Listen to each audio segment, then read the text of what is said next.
Imagine, you open an 18th century atlas in a university library. You trace your finger along the Urals, further east, and suddenly you see in huge letters Tartaria. Territory from the Volga to the Pacific Ocean, larger than Europe, 7 time zones. You open a modern map, there's only Russia, Kazakhstan, Mongolia. No Tartaria.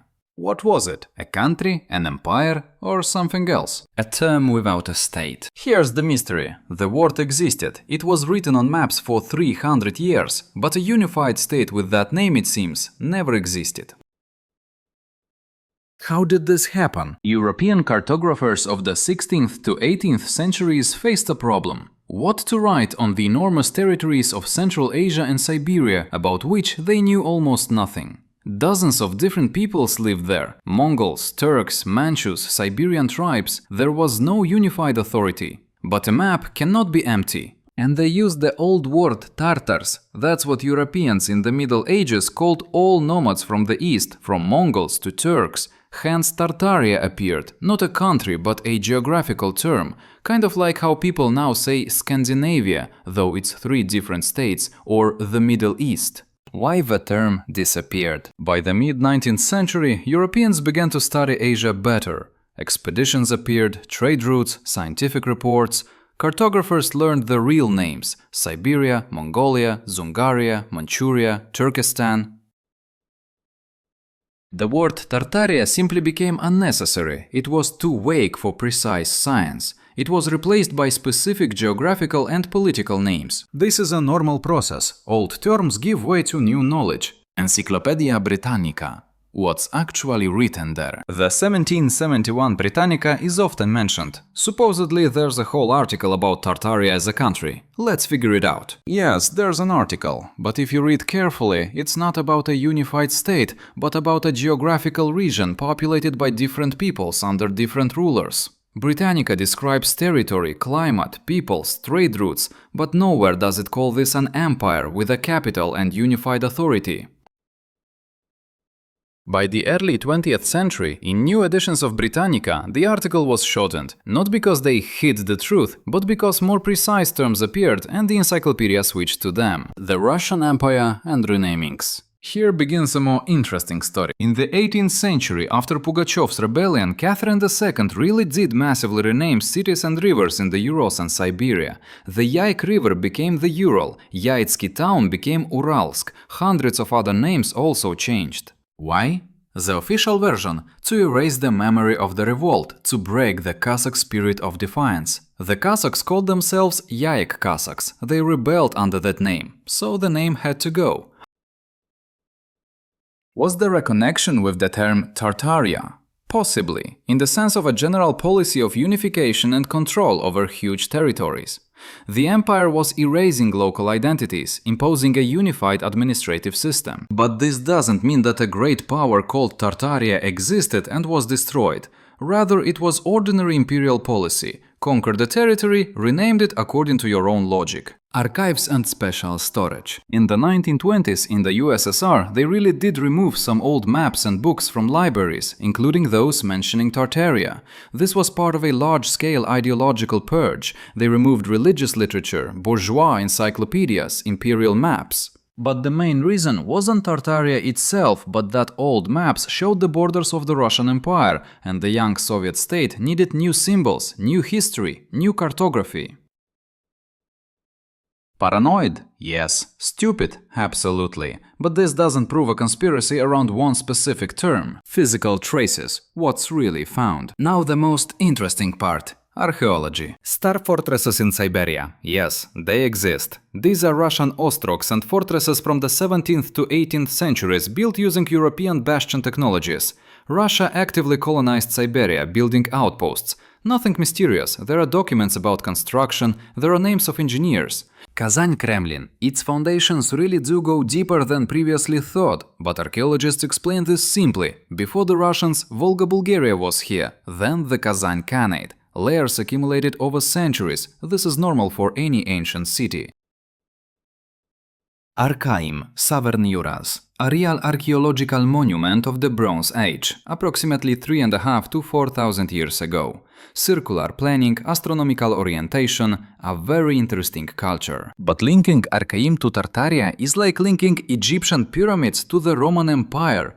Different eras, different peoples, thousands of years between them. The Great Wall of China, the embrasure myth. A popular argument, supposedly the wall's embrasures face south, toward China, not north, meaning the wall wasn't built by the Chinese, but Tartaria was defending itself from China. Archaeologists and historians have checked this many times. The reality is this.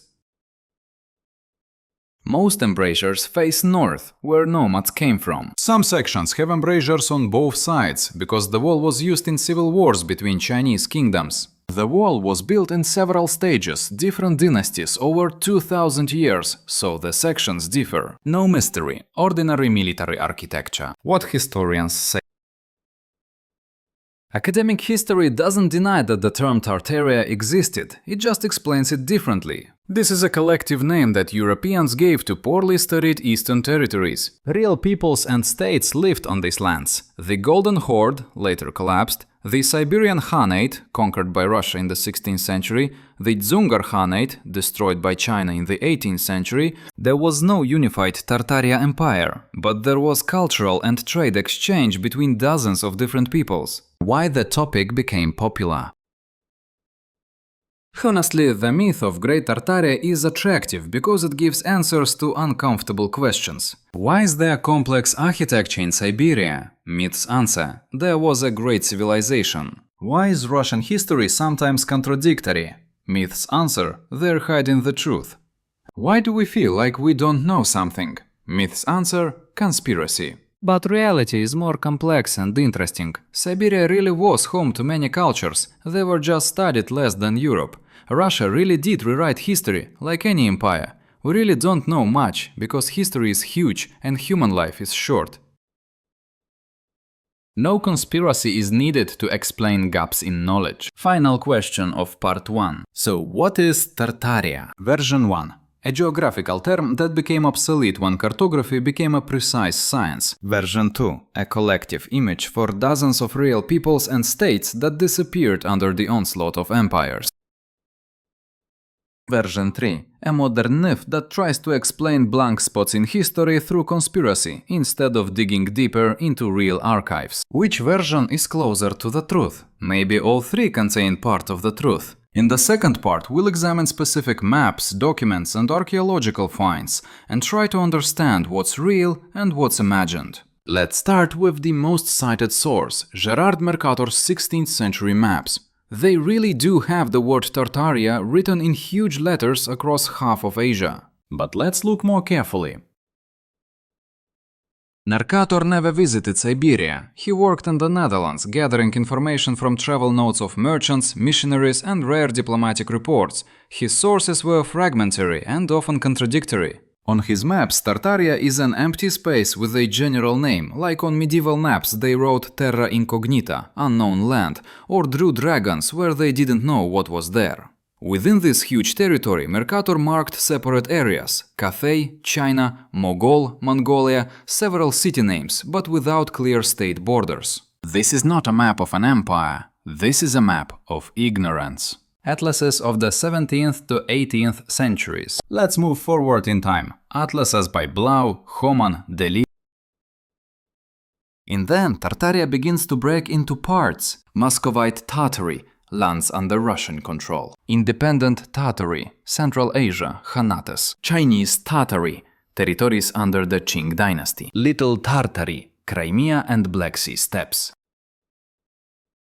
See the pattern? The more accurate the information becomes, the more the unified Tartaria breaks down into real political formations. By the end of the 18th century, European geographers already understood there is no unified Tartaria. There's the Russian Empire, which captured Siberia, there's the Qing Empire, which absorbed Dzungaria, there are scattered khanates of Central Asia. The word became obsolete not because of conspiracy, but because reality turned out to be more complex. Encyclopedia Britannica, reading between the lines. Let's return to the famous article in the 1771 Britannica. I'll quote the key moment, paraphrased. Tartary, a vast territory in northern Asia, bounded by Siberia on the north, China on the south, inhabited by many peoples under various governments. Under various governments, these are the key words. The encyclopedia doesn't describe a unified country. It describes a cultural, geographical region where Turks, Mongols, Tungus, dozens of other peoples live, each with their own history, often warring with each other. Britannica even lists some of these governments: Khans of Crimea, Siberian tribal chiefs, princes of Central Asia. This is not a unified state, this is a mosaic. By the 20th century, the encyclopedia simply recognized the term is outdated, it's time to use precise names. Flag in a maritime atlas. Mystery or error? One of the arguments of Great Tartaria supporters, in an 18th century maritime atlas, a flag of Tartaria is depicted among flags of other powers. I haven't seen this specific source, but I'll suggest two versions. Version 1. This is the flag of one of the khanates that Europeans generically called Tartar, for example the Crimean Khanate or Kazan before its fall. These states really did conduct trade and had identifying symbols. Version 2. An error by the Atlas compiler who heard about Tartars and decided it was a unified nation with a flag, although in reality these were different peoples under different banners. In any case, one image in an atlas doesn't prove the existence of an empire. We need diplomatic treaties, trade agreements, embassy reports, documents where Tartaria figures as a negotiating subject. Such documents don't exist. Vatican archives, letters from legates. Here it gets more interesting. The Catholic Church really did send missionaries to Central Asia and Siberia, starting from the 13th century, even under the Mongols. Reports, letters, diaries have survived. They mention lands of the Tartars, describe peoples, customs, attempts at conversion to Christianity. But, and this is important, missionaries describe many different dominions, not a unified empire. They write about the Khan of such and such Ulus, about the prince of such and such tribe. They complain that crossing the border from one dominion to another is dangerous, because the Khans are at war. If Tartaria had been a unified state, the missionaries would have noticed. They would have written about a capital, about an emperor's court, about unified administration. But there are no such descriptions. There are descriptions of chaos after the collapse of the Mongol Empire, dozens of fragments, each on its own. Archaeology of Siberia, what's actually found. Now to physical traces. Stone fortresses in southern Siberia, real. They've been studied for 100 years. Most date to the period of Russian colonization, 17th to 18th centuries, but some are older. There are remains of fortifications from the time of the Siberian Khanate, 15th to 16th centuries, a Turkic state that controlled part of western Siberia before Yermak's arrival. This is a real state with cities, trade, an army, but it didn't call itself Tartaria. That's an external European term. Ancient cities in Altai and Khakassia, also reality. Archaeologists find traces of developed cultures from the Bronze and Iron Ages. Some of them had connections with ancient civilizations of the south through the Great Silk Road. But this doesn't mean they were all part of one empire. Rather, it's a network of trade and cultural contacts, like medieval Europe, where dozens of kingdoms traded, fought, exchanged ideas, but weren't a unified state. Architectural parallels. Where did the technologies come from? A question that's really intriguing. Why do some fortresses in Siberia resemble European bastions? The answer is simpler than it seems. Russian engineers. In the 17th century, Russia actively invited foreign specialists, Dutch, Germans, Italians, to modernize the army and construction. They brought European fortification technologies with them. When Russia moved east conquering Siberia, these technologies went with the troops. Ostrogs were built using the latest military science, because resistance was serious and weak fortresses wouldn't have held. No mystery. There are archives with builders' names, expense estimates, blueprints. It's just that these documents lie in regional archives and few people study them.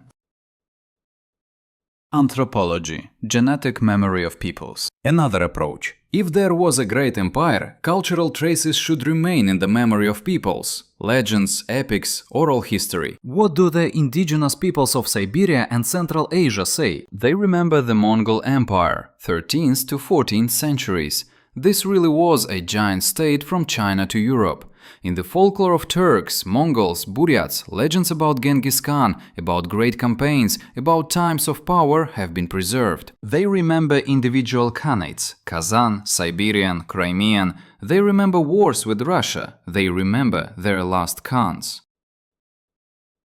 But the term Tartaria doesn't exist in their own history. This word existed only in European languages as an external designation, a label. If the empire had been real, its own inhabitants would have known what it was called, but this doesn't exist. Mass renamings, politics of memory. Let's return to Catherine II's actions. Why did she rename hundreds of places after Pugachev's rebellion? This is not a unique phenomenon. All empires do this. Romans renamed conquered cities, Turks renamed Balkan settlements, Soviets renamed cities after revolutionaries, modern states rename streets after regime changes. This is a control technology. You change names, you destroy people's connection with their past, you impose a new identity. Catherine was erasing the memory of Cossack freedom, not of mythical Tartaria, but of a real rebellion that nearly toppled the empire. Removal from libraries, paranoia or censorship. Soviet authorities in the 20s removed old maps and books, but they didn't just remove mentions of Tartaria, they removed everything pre-revolutionary that didn't fit the new ideology.